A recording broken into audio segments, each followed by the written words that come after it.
Hello everyone, welcome back to my channel. Some application of arithmetic class 10 exercise 9.1 question number 11 है। सबसे पहले question को शुरू से अंत तक पढ़ लिया जाता है। पढ़ने के बाद यदि समझ में नहीं आया तो फिर शुरू से अंत तक पढ़ा जाता है।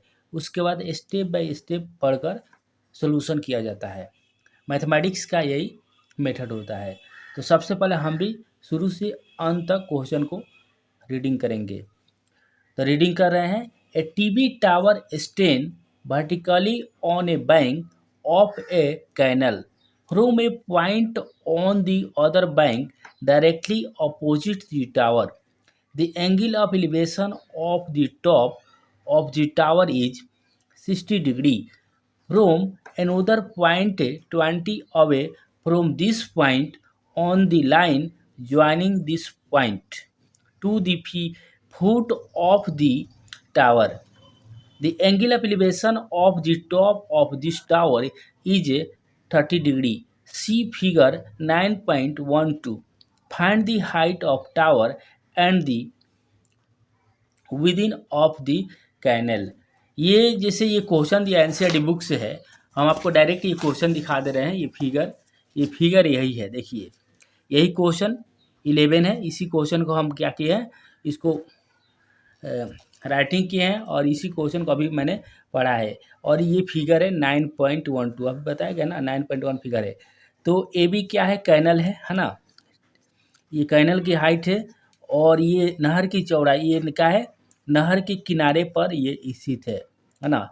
कह रहा है इसके दूसरे टॉप पॉइंट पे ये इसके शिखर से, इसके टॉप पॉइंट से बना एंगल ऑफ एलिवेशन 30 डिग्री है और इसे 20 मीटर इसे कैनल की ओर जाने पर पॉइंट सी पर स्टॉप बिंदु से एंगल ऑफ एलिवेशन 60 डिग्री बन रहा है। तो कह रहा है इस टावर की जो हाइट है, हाइट ज्ञात करनी है और नहर की बीच की दूरी ज्ञात करनी है। आप देख लिए। तो सबसे पहले मान लिए कि let A B is canal. अब लिखेंगे इन ट्रिंगल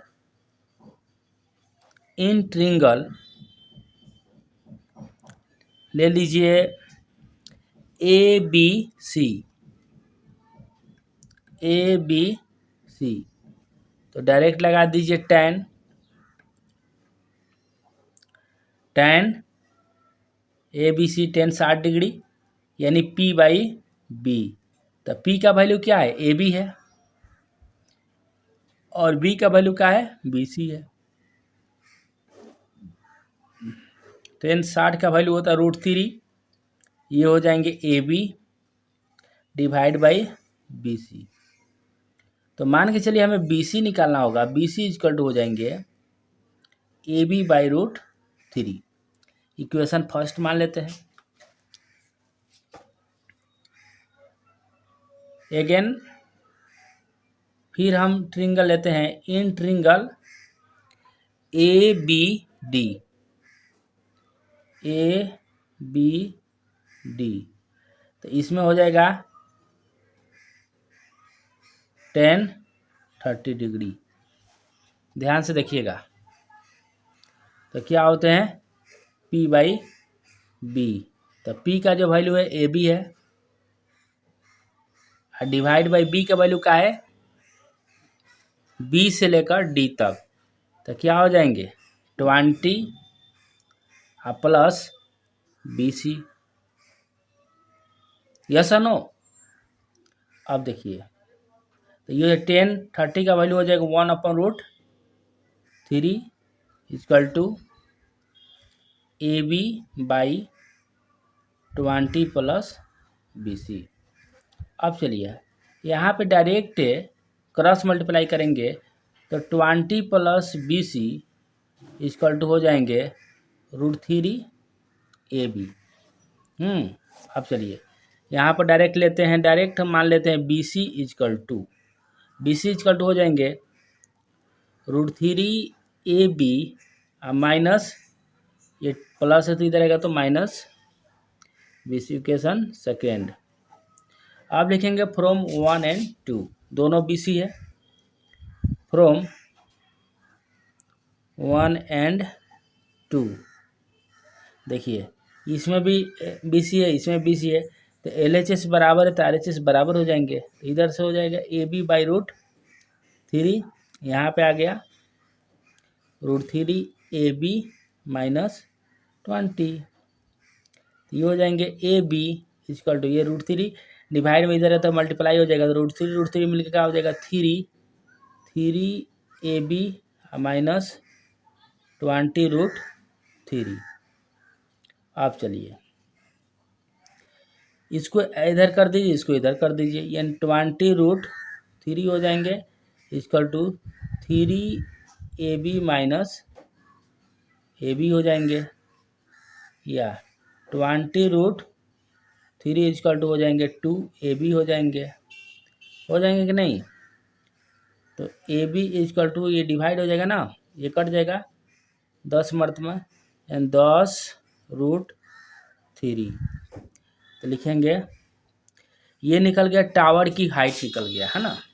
अब हमें निकालना है बीच की दूरी है ना। तो अब लिखेंगे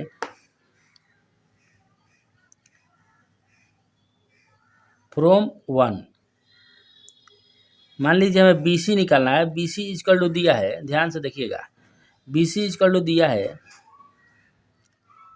ए बी बाई रूट थ्री। तो ए बी के मान क्या है 10 रूट थ्री और डिवाइड बाई रूट थ्री। तो रूट थ्री से रूट थ्री कट गया, यानी क्या आ गया 10 आ गया ना। तो बी सी का मान कितना निकल गया, जो बी सी का जो वैल्यू है वह 10 निकल गया। बी सी का वैल्यू क्या निकल गया 10 निकल गया। तो लिखेंगे हेंस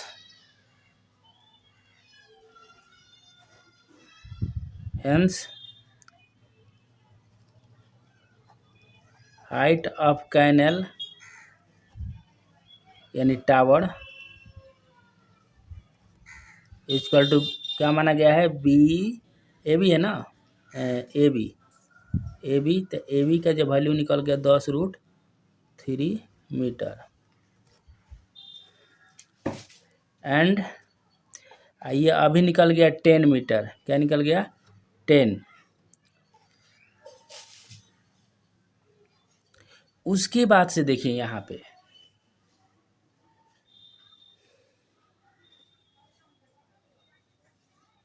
एंड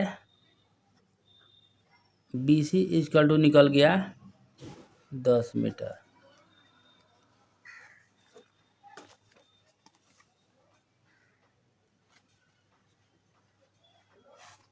क्वेश्चन नंबर 11